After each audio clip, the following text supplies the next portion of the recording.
So let's start from the most basic question. Who is Santoso? Santoso always had a special characteristic, which was he doesn't like obeying other people. So he didn't like being under someone in JAT.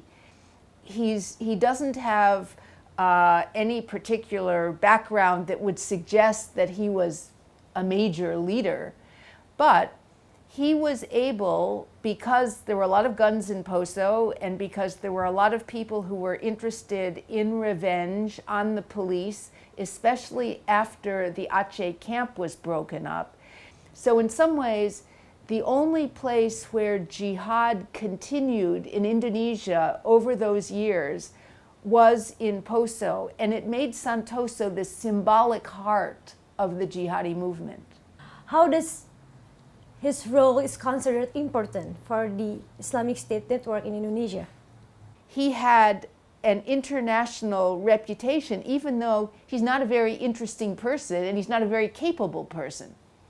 But then after the caliphate was declared, he also got help in shifting from the Al-Qaeda media connection to the ISIS media connection. And some of his video statements, particularly declaring allegiance to ISIS, became part of the ISIS propaganda that, look, the Islamic State is not just in the Middle East and Afghanistan, it's also in Indonesia, and this, Santoso, is the commander of the army of the Islamic State in Indonesia.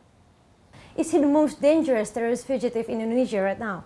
I'm not sure, because I think if you captured Santoso tomorrow, it wouldn't stop the risk, it wouldn't lower the risk of more attacks in Jakarta and in Java or in Bali, because the people who would do those attacks aren't Santoso and his men. He basically is stuck in his mountain hideout on Gunung Biru. He can't do damage, but if he were captured, we could still see the cells on Java and in Sumatra and maybe in eastern Indonesia undertake attack.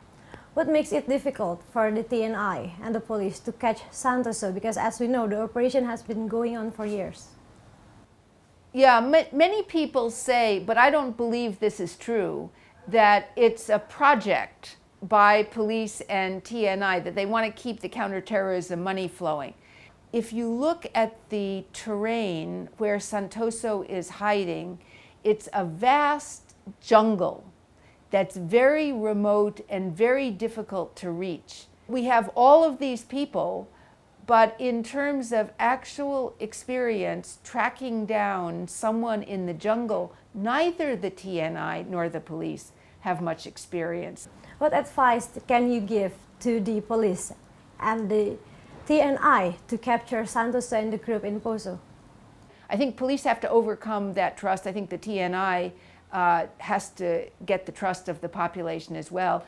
And critically, the police and the military have to have a relationship of trust. And up till now, that trust has not been there. And there has been competition with the police and the military to see who will get Santoso first. There is better cooperation, I understand now, but there still is very deep institutional rivalry.